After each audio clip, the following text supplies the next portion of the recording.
আসসালামু আলাইকুম প্রিয় আর্জেন্টাইন ফ্যান্স। আর্জেন্টিনার ইন্টারন্যাশনাল ম্যাচ আসলেই যেন বাড়তে থাকে ইনজুরির সংখ্যা।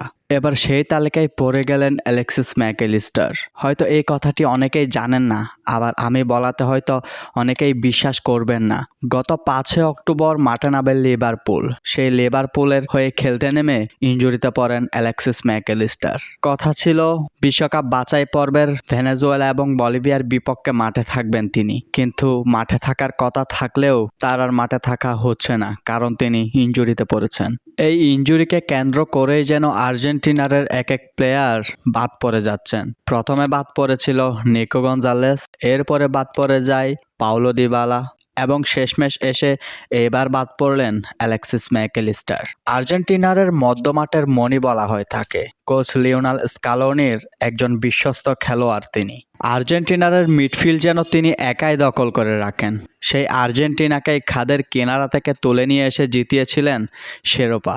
বাবাও ছিলেন একজন আর্জেন্টাইন পেশাদারী ফুটবলার। বাবার মতোই যেন হয়েছেন আর্জেন্টিনার আরেক ভরসার নাম। তারা 3 ভাই, এর মধ্যে অ্যালেক্সিস ম্যাকঅ্যালিস্টার সবার বড়।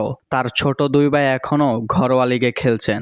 আর্জেন্টিনার সামনের ম্যাচ ভেনেজুয়েলা এবং বলিভিয়ার বিপক্ষে অ্যালেক্সিস ম্যাকঅ্যালিস্টার খেলতে পারবেন না, এটা নিশ্চিত। সেই দিন হয়তো অ্যালেক্সিস ম্যাকঅ্যালিস্টারের বিপরীতে খেলতে পারে জিওভানি লো সেলসো।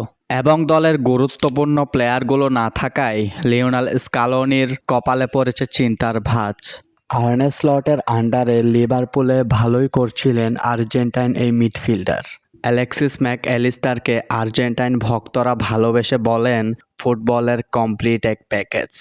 গোল করা থেকে শুরু করে গোলরক্ষকেও দারুণ দক্ষ এই মিডফিল্ডার।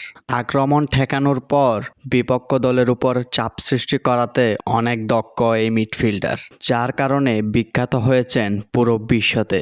লিভারপুলে অনেক দারুণ ছন্দে আছেন, হঠাৎ করে তার ইনজুরি হানা দেয়। জানি না তিনি কতদিন পর মাঠে ফিরবেন, কিন্তু আমরা চাই তিনি আবার খুব তাড়াতাড়ি মাঠে ফিরুন। আর্জেন্টিনার সকল আপডেট সবার আগে পেতে আমাদের চ্যানেলটি সাবস্ক্রাইব করে রাখুন। ধন্যবাদ, ভালো থাকবেন।